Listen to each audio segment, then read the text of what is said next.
নমস্কার বন্ধুরা, আজকের এই ভিডিওতে রেলওয়ে সেক্টরের ধামাকাদার কিছু কোম্পানি নিয়ে আলোচনা করব, যাদের কোয়ার্টার ওয়ানের রেজাল্ট কিন্তু দারুণ এসেছে।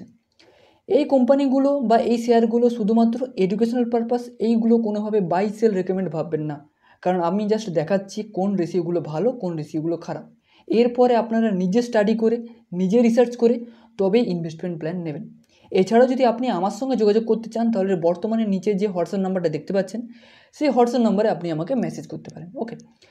এরপরে অনেকেই আমাকে মেসেজ করছেন যে স্যার, শেয়ার মার্কেটে তেমন কোনো রিটার্ন হচ্ছে না, স্টকগুলো যেমন ছিল তেমনই আছে, আজকে যদি উঠছে কালকে আবার পড়ে যাচ্ছে, এটা কেন হচ্ছে?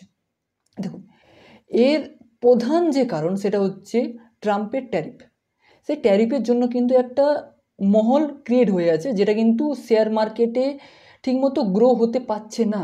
যেমন যদি আপনারা দেখেন যে আমাদের ইন্ডিয়ার ইন্ডেক্স নিফটি ফিফটি ইন্ডেক্স যদি আমরা দেখি, তাহলে দেখতে পাবো যে নিফটি ফিফটি এক বছরে 1.66% রিটার্ন দিয়েছে, অর্থাৎ প্রায় 1.5%-এর একটু বেশি রিটার্ন দিয়েছে। যেখানে একটা দেশের ইন্ডেক্স নিফটি ফিফটি, সে যদি 1.5% রিটার্ন দেয় এক বছরে, তাহলে স্টকগুলো রিটার্ন দেবে কী করে? হ্যাঁ, এটা মাথায় রাখবেন যে শেয়ার মার্কেটে কিছু সময় থাকে, যে সময়ে এক বছরে আপনি মানে খুব দারুণ রিটার্ন পেয়ে যাবেন, 2x 3x রিটার্ন পেয়ে যাবেন।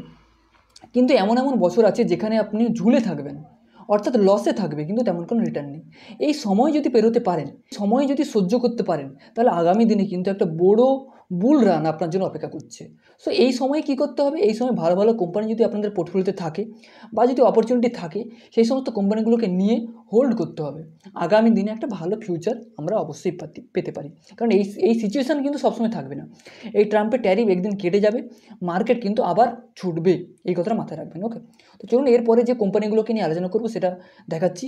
বাট তার আগে যদি আপনি এই চ্যানেলে নতুন হয়ে থাকেন, ইনভেস্ট শিখুন এই চ্যানেলে যদি নতুন হয়ে থাকেন, তো প্লিজ এই নতুন চ্যানেলটি সাবস্ক্রাইব করে রাখুন, কারণ এই চ্যানেলে শুধুমাত্র ইনভেস্ট কীভাবে করব, ইনভেস্টের রেশিওগুলো, সেইগুলো শেখানোর জন্য এই চ্যানেলটি। ইনভেস্ট শিখতে হলে ইনভেস্ট শিখুন এই চ্যানেলটিকে সাবস্ক্রাইব করে রাখুন। আজকের এই ভিডিওতে প্রথম যে রেলওয়ে সেক্টরের কোম্পানি নিয়ে আলোচনা করব, সেই কোম্পানির মার্কেট ক্যাপ হচ্ছে মাত্র 11,527 কোটি। তাহলে এই কোম্পানিটি কিন্তু একটি স্মল ক্যাপ কোম্পানি। তো স্মল ক্যাপে কিন্তু রিস্ক অনেকটাই বেশি থাকে, তাই এইসব কোম্পানিতে ইনভেস্ট করার আগে বারবার ডিটেলসে অ্যানালিসিস করবেন। ওকে, কারোর কথা শুনে ইনভেস্টমেন্ট করবেন না। আমি জাস্ট আপনাকে কোম্পানিটা দেখাচ্ছি যে কোন কোন রেশিওগুলো ভালো, সেইটুকু। ওকে, এবার দেখুন, কোম্পানির আমি কোয়ার্টারলি রেজাল্ট দেখব। কোয়ার্টারলি রেজাল্ট যদি আমরা দেখি, তাহলে দেখতে পাবো যে জুন 2024, দেখুন কোয়ার্টারলি রেজাল্ট দুভাবে দেখতে হয়। একটা হচ্ছে আগের বছর সেম কোয়ার্টার এবং এই বছর সেম কোয়ার্টারের মধ্যে পার্থক্য কেমন আছে, অর্থাৎ ইয়ার অন ইয়ার কতটা জাম্প হয়েছে তাদের রেজাল্ট, অর্থাৎ সেলস, প্রফিট, এবং কোয়ার্টার অন কোয়ার্টার। তাহলে অ্যানুয়ালি দেখতে গেলে কী হবে, যে আগের বছর জুন কোয়ার্টারের সঙ্গে এই বছর জুন কোয়ার্টারে আমাকে তুলনা করতে হবে, এবং কোয়ার্টার অন কোয়ার্টার দেখতে গেলে আমাকে কী করতে হবে, যে আগের বছর মার্চ কোয়ার্টারের সঙ্গে এই বছরের জুন কোয়ার্টারে আমাকে তুলনা করতে হবে। তাহলে যদি এখানে দেখা হয় যে এই কোম্পানির সেলস আগের বছর, আমি ক্লিয়ার করে দিচ্ছি, আগের বছর জুন কোয়ার্টারে যেখানে ছিল 558 কোটি, আগের সেম কোয়ার্টারে ছিল 1,300, সেখানে এই জুন কোয়ার্টারে কোয়ার্টার অন কোয়ার্টার ডাউন হয়ে এসেছে 744 কোটি। তাহলে কোয়ার্টার অন কোয়ার্টার ডাউন, কিন্তু এয়ার অন এয়ার দেখলে 558 থেকে 744 হয়েছে, তাহলে সেলস কিন্তু এয়ার অন এয়ার বেড়েছে। এই সমস্ত রেলওয়ে সেক্টরের কোম্পানিগুলোর ক্ষেত্রে কিছু কিছু কোম্পানি থাকে যাদের কোয়ার্টারলি রেজাল্ট কিন্তু, বা তাদেরকে যে সঠিক ট্র্যাকে আছে সেটা বোঝার জন্য কোয়ার্টারলি রেজাল্ট দেখলে হয় না, তাকে এয়ার অন এয়ার ট্র্যাক করতে হয়। কারণ কিছু কিছু কোম্পানির ক্ষেত্রে quarter on quarter down up down হতে থাকে। কোনো কোম্পানির ক্ষেত্রে এই কোয়ার্টার এসেছে 800, তারপরে কোয়ার্টার এসেছে 700, তারপরে কোয়ার্টার এসেছে 1300, তাই না? তো এই জন্য কোয়ার্টার অন কোয়ার্টার দেখলে হয় না, এদেরকে অ্যানুয়ালি দেখতে হয়, অ্যানুয়ালি গ্রো হচ্ছে কিনা। যদি অ্যানুয়ালি গ্রো হয় তাহলে খুব সুন্দর। ওকে, এরপরে আমি কি দেখব, যে কোম্পানির অপারেটিং প্রফিট সেও সেম। দেখুন 103 থেকে 116 হয়েছে, আগের কোয়ার্টারে ছিল 180, তাহলে কোয়ার্টার অন কোয়ার্টার ডাউন হয়েছে, এয়ার অন এয়ার বেড়েছে। ওকে, এরপরে দেখব কি নেট প্রফিট আগের বছর জুন কোয়ার্টারে ছিল 49 কোটি, এবং আগের কোয়ার্টারে ছিল মার্চ কোয়ার্টারে ছিল 113 কোটি, এই জুন কোয়ার্টারে এসেছে 66 কোটি। তাহলে কোয়ার্টার অন কোয়ার্টার প্রত্যেকটা প্যারামিটারে কিন্তু কোয়ার্টার অন কোয়ার্টার ডাউন, কিন্তু এয়ার অন এয়ার ইনক্রিজ হয়েছে, এটা একটা গুড পয়েন্ট। কোয়ার্টারলি রেজাল্ট দেখুন, যে কোনো কোম্পানিকে ট্র্যাক করতে হলে আপনাকে কোয়ার্টারলি রেজাল্ট দেখতে হবে, কোয়ার্টারলি রেজাল্ট ঠিকমতো এগোচ্ছে কিনা। যদি এগোচ্ছে তাহলে বেসিক সাধারণ পয়েন্ট কিন্তু ক্লিয়ার যে হ্যাঁ কোম্পানি ঠিক আছে। এরপরে আপনাকে আরও ডিটেলসে কোম্পানির পুরো ম্যানেজমেন্ট, পুরো ফান্ডামেন্টাল অ্যানালিসিস করতে হবে। আজকে যেহেতু কোয়ার্টারলি রেজাল্টের বেসিসে বিভিন্ন কোম্পানি নিয়ে আলোচনা করছি, তো এদের কোয়ার্টারলি রেজাল্ট ঠিকঠাক আছে। এবার এই কোম্পানির নাম কি হচ্ছে? এই কোম্পানির নাম হচ্ছে রেলটেল কর্পোরেশন। ওকে, বারবার বলছি কোনো বাই সেল নয়, জাস্ট এডুকেশনাল পারপাস। তো চলুন পরের যে কোম্পানিটি সেটা নিয়ে আলোচনা করছি। এরপরে দ্বিতীয় যে কোম্পানিটাকে নিয়ে আলোচনা করব তার মার্কেট ক্যাপ হচ্ছে 21,000 কোটি, অর্থাৎ আগের কোম্পানির থেকে প্রায় ডবল, কিন্তু এটাও প্রায় স্মল টু মিডিয়াম বলা যাবে না, বাট স্মল ক্যাপের আন্ডারে পড়ে। ওকে, এরপরে আমরা কি দেখবো যে কোম্পানি কোয়ার্টারলি রেজাল্ট। এই কোম্পানি কোয়ার্টারলি রেজাল্ট কিন্তু দারুণ এসেছে, দারুণ। কোম্পানি কিসের উপরে কাজ করে আমি বলে দিচ্ছি। কোম্পানি কাজ করে আপনার রেলওয়ে সেক্টরে যে সুরক্ষা কবচ আছে সেই সুরক্ষা কবচে কাজ করে, এবং কাজ করে কোম্পানির বিভিন্ন ইলেকট্রনিক্স সেক্টরের মধ্যে আছে। তো কোম্পানি কিন্তু ডুয়েল সেক্টরের মধ্যে কাজ করে, তো কোম্পানির গ্রোথ কিন্তু ভালোই পরিমাণে আছে। আপনারা বিভিন্ন অর্ডার বুক চেক করতে পারেন। তো এর কোয়ার্টারলি রেজাল্ট কেমন এসেছে? এর কোয়ার্টারলি রেজাল্ট এসেছে আগের বছর জুন কোয়ার্টারে যেখানে ছিল 520 কোটি এবং মার্চ কোয়ার্টারে ছিল 476 কোটি, এই জুন কোয়ার্টারে এসেছে 602 কোটি। তাহলে ইয়ার অন ইয়ারও জাম্প 520 থেকে 602, এবং কোয়ার্টার অন কোয়ার্টার 476 থেকে 602। তাহলে সেলস কিন্তু quarter on quarter, year on year কিন্তু ভালোই পরিমাণে বেড়েছে। তাহলে এটা কিন্তু প্রথম পজিটিভ দিক। দ্বিতীয় পজিটিভ দিক কি? Operating profit. আগের বছর জুন কোয়ার্টারে যেখানে ছিল 110, মার্চের কোয়ার্টারে ছিল 79, সেখানে এসেছে 195, তাহলে 192। তাহলে ভাবুন যে কতটা গ্রোথ, দারুণ গ্রোথ।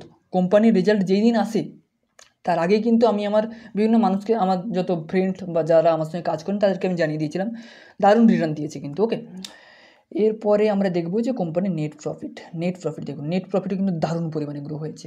যেখানে আগের কোয়ার্টারে ছিল 45, সেখান থেকে হয়েছে 143।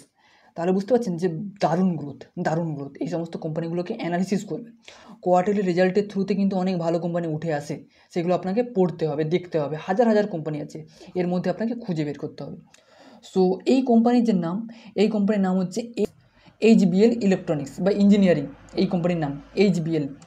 সো এই কোম্পানিকে অ্যানালিসিস করবেন, দেখবেন যে কোম্পানিটা ভালো না খারাপ, তবে ইনভেস্টমেন্ট প্ল্যান নেবেন। ওকে, এরপরে আমরা 3 নম্বর যে কোম্পানিটাকে নিয়ে আলোচনা করব সেটাও কিন্তু রেলওয়ে সেক্টরের মধ্যে ভালো একটি কোম্পানি। আমি জাস্ট বলবো, শেষে নামটা বলবো, বাট তার আগে আপনি ফান্ডামেন্টাল রেশিওগুলো দেখে নিন। প্রথমে কোম্পানির মার্কেট ক্যাপ হচ্ছে 58,000 কোটি টাকা, তাহলে এটা একটা পিওর মিড ক্যাপ কোম্পানি। ওকে, এরপরে কোম্পানিটির যে রেশিও অর্থাৎ কোয়ার্টারলি রেজাল্টটি হচ্ছে, কোয়ার্টারলি রেজাল্ট কিন্তু অতটাও ভালো নয়। দ্বিতীয় HBL ইলেকট্রনিক্স এই কোম্পানির মতো কিন্তু এতটাও ভালো নয়। দেখুন, একটু করে দেখুন, বুঝে যাবেন। সেলস যেখানে আগের বছর জুন কোয়ার্টারে ছিল 1,118 কোটি, সেখানে এই বছরের জুন কোয়ার্টারে 2025-এর জুন কোয়ার্টারে এসেছে 1,160 কোটি। তাহলে এয়ার অন এয়ার কিন্তু হালকা একটু জাম্প, হালকা, কিন্তু কোয়ার্টার অন কোয়ার্টার দেখলে হবে 1,269 কোটি থেকে ডাউন হয়ে গেছে। তাহলে quarter on quarter down, air on air হালকা গ্রোথ আছে। ওকে, এরপরে কি দেখব যে অপারেটিং প্রফিট দেখুন, আগের বছর সেম কোয়ার্টার যেখানে ছিল 375, এই বছর এসেছে 397। আগের কোয়ার্টারের থেকেও বেশি, 385 ছিল আগের কোয়ার্টারে, এই কোয়ার্টারে এসেছে 397। সো এয়ার অন এয়ারও জাম্প, কোয়ার্টার অন কোয়ার্টারও কিন্তু জাম্প, তাহলে একটা ভালো সংকেত। ওকে, এরপরে আমরা দেখব যে কোম্পানির নেট প্রফিট 308 ছিল, এই বছর এসেছে 330, আগের কোয়ার্টারে ছিল 358। So year on air jump, quarter on quarter down হয়ে গেছে। ওকে, সো এই কোম্পানিগুলোকে নজরে রাখবেন, কারণ এই কোম্পানিগুলো রেলওয়ে সেক্টরের মধ্যে পড়ে। এই কোম্পানির নাম হচ্ছে IRCTC। ওকে, IRCTC আপনারা সবাই জানেন, রেলওয়ে সেক্টরের দিগ্গজ কোম্পানি, ভালো কোম্পানি, মিড ক্যাপ কোম্পানি। এইসব কোম্পানিগুলোর উপরে নজর রাখবেন। এইসব কোম্পানিগুলো যেদিন ছোটা শুরু হবে তখন কিন্তু দারুণ পরিমাণে রিটার্ন দেওয়ার একটা সম্ভাবনা আছে, বাট এখানে ভুলও হতে পারে, বিভিন্ন আর্নিংয়ের উপরে ডিপেন্ড করছে। দেখা গেল যদি পরের কোয়ার্টারে কোম্পানির রেজাল্ট যদি খারাপ আসে তাহলে কিন্তু আরও পড়তে পারে, তো সেই সব জিনিসগুলো মাথায় রাখবেন। ওকে, সো এছাড়াও যদি আপনি সুইং ট্রেডিং করতে চান, আমার সঙ্গে পার্সোনালি যোগাযোগ করতে চান, তাহলে হোয়াটসঅ্যাপ নাম্বারে যোগাযোগ করুন, কারণ সেখানে আমি বিভিন্ন পদ্ধতিতে সুইং ট্রেডিং শিখিয়ে থাকি। বা কাজ করে থাকি। ওকে, তো আজকের মতো এইটুকুই। পরবর্তীকালে আরও বিভিন্ন পাওয়ার সেক্টর, আপনার রিনিউয়েবল এনার্জি সেক্টর বা ব্যাটারি সেক্টর, আরও বিভিন্ন সেক্টরের স্টক নিয়ে আলোচনা করব, কোম্পানি নিয়ে আলোচনা করব। তো জানতে চাইলে, দেখতে চাইলে ইনভেস্ট শিখুন এই ইউটিউব চ্যানেলটি সাবস্ক্রাইব করে রাখুন। মনে রাখবেন, ইনভেস্ট শিখতে হলে ইনভেস্ট শিখুন এই চ্যানেলটিকে সাবস্ক্রাইব করতেই হবে। দেখা হচ্ছে পরে।